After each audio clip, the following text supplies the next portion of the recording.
Most suicide prevention talks begin with numbers. Every 40 seconds, someone dies by suicide, or it's the 12th leading cause of death in most countries.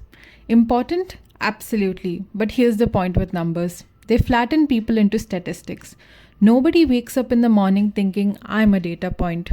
They wake up talking about whether they remember to pay rent, or about the text that they shouldn't have sent at 2 a.m., or sometimes not waking up at all. Behind every number is a story a son, a daughter, a friend, a partner, someone who had a favorite snack, laughed at bad dad jokes, or argued passionately about which Spider Man is the best. For the record, it's always the one you saw when you were 13. As the philosopher Martin Buber puts it, all real living is meeting. Numbers measure problems, but meeting, showing up to one another as humans, is where meaning lies.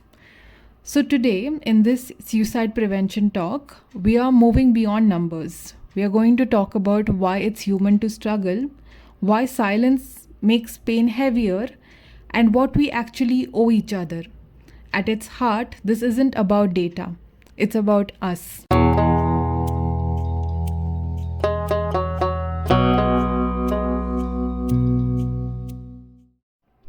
When someone feels suicidal, their inner critic pipes up. What's wrong with me? Why can't I handle life like everyone else? But let's be real. Nobody's handling life like the highlights that reels suggest. Albert Camus said that the central question of philosophy is whether life is worth living.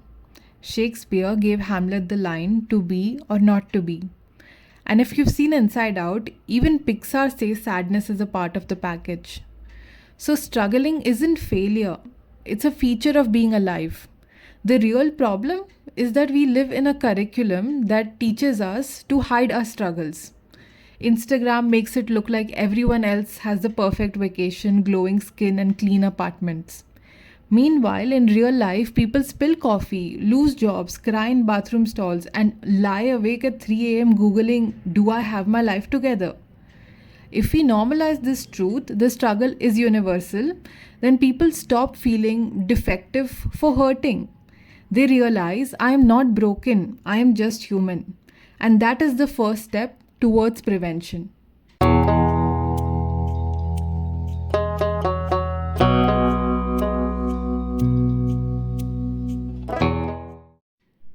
In Zen, there's a koan. What is the sound of one hand clapping? The answer is silence. But silence isn't always peaceful. When it comes to pain, silence is dangerous.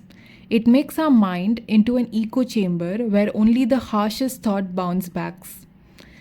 Psychologist Thomas Joyner's interpersonal theory of suicide says two of the biggest risk factors are thwarted belonging, that is, feeling disconnected, and perceived burdensomeness, that is, thinking you're a burden. Silence feeds both. We tell ourselves, I don't want to be a bother. Nobody will get it. They'll think I'm weak.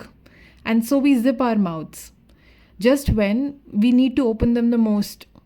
But breaking silence does not require grand speeches. It can be as small as saying this week sucked, texting a friend, hey, got a minute?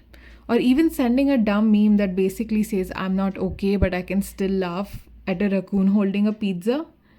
And if you're the one reaching out, try, how are you, really? Or you've been quiet, want to grab a coffee? Conversations don't need to be perfect. They just need to be real. Silence is heavy, but connection lightens it.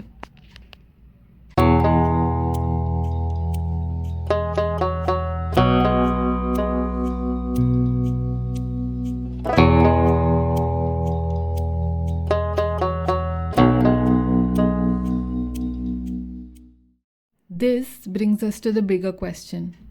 What do we owe each other? Philosopher T.M. Scanlon, in What We Owe to Each Other, argues that morality is about justifying our actions to others. Our obligation arises from the fact that we share a world with other people whose lives matter, whose experience and suffering cannot be reasonably dismissed.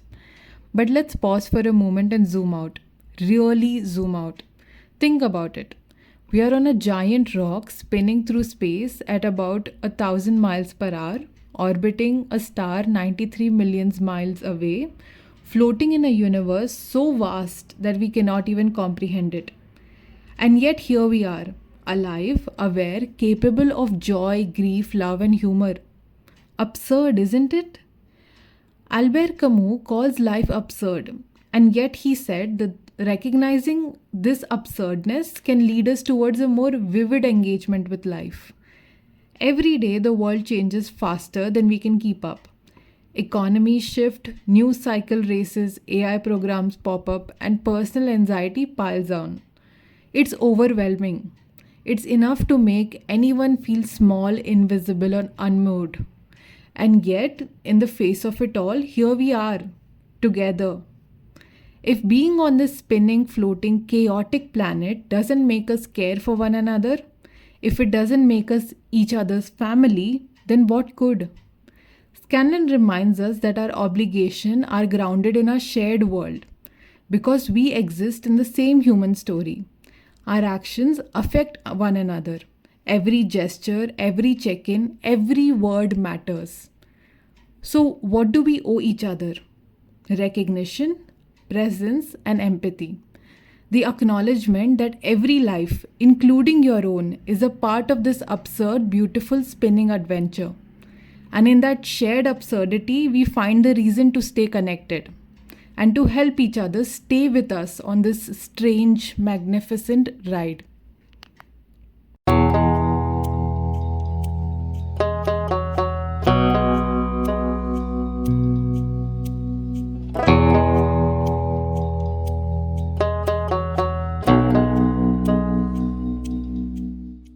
Suicidal thoughts are skilled liars. They whisper, "You're alone, nobody cares, the world would be better off without you." But here's the truth: you are not alone, you are not invisible, and the world is not better without you. So let's end the Suicide Prevention Month session with some real action. Because prevention is not just an idea, it is practice. If you are struggling, then tell one person how you are doing. Write down one reason, however tiny, to stick around for tomorrow. Call or text the nearest suicide helpline if you feel unsafe with your own thoughts. Or contact the nearest possible psychologist. If you are a family or a friend, then check in regularly. Don't assume someone's fine just because they look fine. Ask directly, are you thinking about suicide? It doesn't plant the idea, it opens the door. Listen more than you can talk. And if you are a person of authority, take suicide prevention training. Understand how to provide mental health first aid. Create a space where people feel safe to speak honestly. And remember, your response can shut someone down or keep them alive. We begin with the question, what do we owe each other? And here's the answer: humanity, care, the chance to keep going. Because struggling is human, silence is very heavy, and connection actually saves life. And none of us are actually alone in this.